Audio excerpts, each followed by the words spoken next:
Now let's look at Galatians 2 verses 11 through 14. Quote, "And when Cephas came to Antioch, I opposed him to his face because he clearly was wrong. For until some people came from James, he used to eat with the Gentiles. But when they came, he began to draw back and separated himself because he was afraid of the circumcised. And the rest of the Jews also acted hypocritically along with him, with the result that even Barnabas was carried away by their hypocrisy. But when I saw that they are not on the right road in line with the truth of the gospel, I said to Cephas in front of all, if you, though a Jew, are living like a Gentile and not like a Jew, how can you compel the Gentiles to live like Jews?" The basic argument is this. If Peter were the supreme head and the foundation of unity, it would be impossible for a newer apostle, Paul, to publicly rebuke him for a failing that affected the whole church. Therefore, Paul's authority to correct Peter implies they are equals in the apostolic college. So the assumption is made that because Paul corrected Peter, they must be jurisdictional equals. But that doesn't follow, since a subordinate or peer in mission can correct a superior's behavior without possessing the superior office. Also, Paul does not rebuke Peter for his teaching. Peter's theology wasn't what was incorrect. He rebukes him for his hypocrisy, when Peter stopped eating with Gentiles out of fear. This is a moral correction, not a doctrinal one. The Catholic claim is not of papal impeccability, that the Pope is safeguarded from personal error either in belief or conduct, but a much more modest one, that of papal infallibility when teaching ex cathedra, which means from the chair of St. Peter.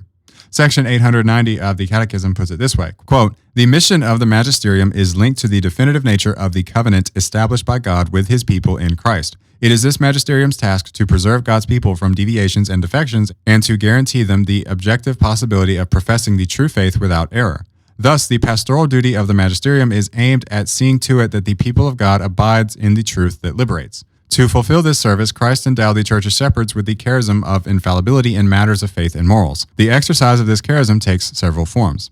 And in section 891, quote, "The Roman pontiff, head of the College of Bishops, enjoys this infallibility in virtue of his office, when, as supreme pastor and teacher of all the faithful, who confirms his brethren in the faith, he proclaims by a definitive act a doctrine pertaining to faith or morals. The infallibility promised to the church is also present in the body of bishops, when, together with Peter's successor, they exercise the supreme magisterium, above all in an ecumenical council.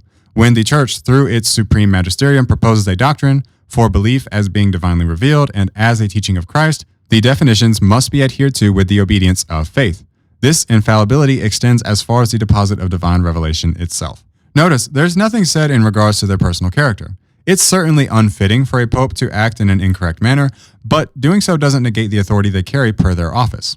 St. Catherine of Siena and various other saints have famously rebuked popes throughout history. Their ability to do so doesn't mean they were popes themselves or that the pope was somehow on level footing with them. It meant the pope was failing to live up to his own office. The very fact that Paul highlights this incident proves Peter's unique status. If Peter was just one of the guys, his behavior wouldn't have threatened the unity of the gospel so deeply that it required a public record.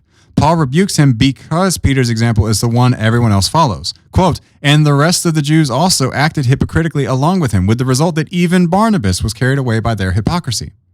Remember the soul, brain, nervous system, body analogy from earlier? This is precisely that. The nervous system is responding to threats and informing the brain of necessary corrections. A jolt of pain or red alert is necessary when the health of the body is at stake.